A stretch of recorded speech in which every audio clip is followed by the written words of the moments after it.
opportunity to express our condolences on behalf of the Israeli People's Party North America to those who lost their lives during the fire incident in Wellington. And I also want to extend sympathy to those who are still hospitalized and those who are recovering from the fire disaster. To your question, what prompted such a gesture? I think it is imperative for every well-meaning Sierra Leonean to stand with one another, especially in terms of serious disaster like the one we experienced November last year. It is something that nobody was expecting. It is one of the worst disasters that have ever struck Sierra Leone. And for us as a party established in the United States, we are compelled to be part of whatever thing that is going on in Sierra Leone, be it national development, be it relief aid and support to help people beat things like poverty, and so when this thing occurred, we felt obliged to be part of the support and to also help make sure that those who have suffered from this serious fire incident have some form of livelihood. And we understood that some other relief partners, like the World Health Organization, and other partners in development with Sierra Leone, we are part of the support, and they brought in some medical support and other things. We wanted to contribute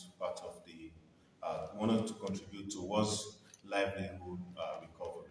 So that is why we decided to purchase 10 motorbikes to help some of the victims of the fire incident. So who are the direct beneficiaries? Because some have lost their lives during the incident. So who are actually beneficiary of this gesture?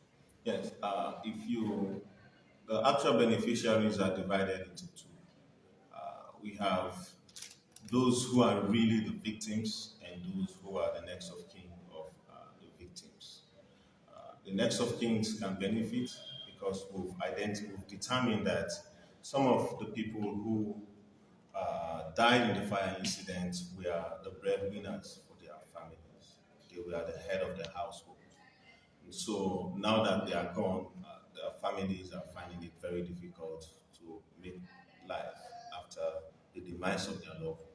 So some of those beneficiaries are the next of kin. I will consider them as even direct beneficiaries because those who lost their lives were the people who were supporting them. So now they have lost that support. So it is important that we provide such an aid to help them get their life back together. And we saw two of the direct victims of the fire incident who are recovering.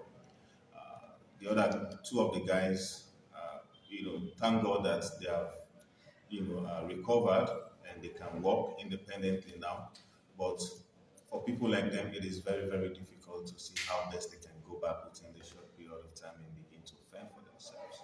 So having those motorbikes, bringing some income for them will help alleviate some of the stress or financial burden that the disaster has left them with. Okay, so we have planned for the remaining one as in the hospital to support them because not all of them that have recovered from the short-term incident have directly benefited from short gesture. So in the organization, is there any plan for further addition for those that have not benefited from this particular gesture? For now, this is a one-time off gesture which we have extended. As an organization, we'll have to meet and make that determination. But so far, we know that the government is also working hard. His Excellency the President and the National Disaster Management Agency are putting things in place to ensure continued support for those who are still in the hospital. What we have done is ordinary citizens living outside of Sierra Leone coming to complement what government is doing and what other organizations are doing.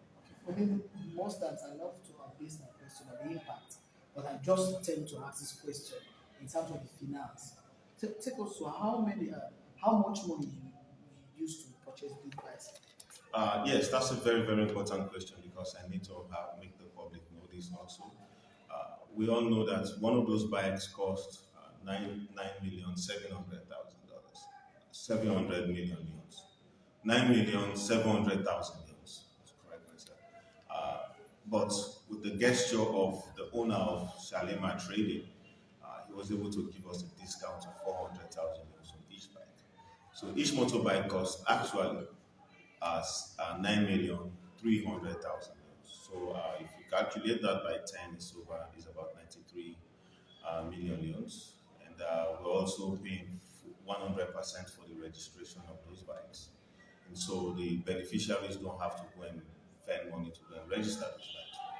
The organization is registering those bikes for those individuals. Okay. Lastly, many a times people have the saying that says politicians do over the years always root from the masses, always take from the masses. So it's very rare for your organization to give back as a political entity. So what's your message to other philanthropists that's in your party, that's in another branch, supporting or reduce the burden by those people that are affected in this just accidents, November 5 accident, in terms of giving support to them back?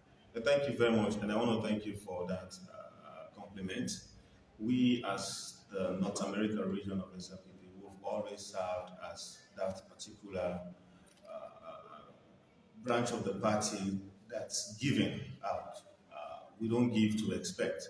We consider ourselves over there, even though we are politicians, but we consider ourselves philanthropic politicians, because all we are concerned about is giving back, giving, and we don't expect anything. So it's an encouragement for you to recognize that, and I want to use this opportunity to encourage our colleagues in the diaspora to continue the good work. The blessings in giving are huge. The Almighty God has attached a huge blessing when you give, as opposed to taking away from people. And just want to close by thanking NDMA, thanking His Excellency for putting that body together and for working with us, identify the victims and beneficiaries to make sure that this donation went to be successful today. Thank you very much.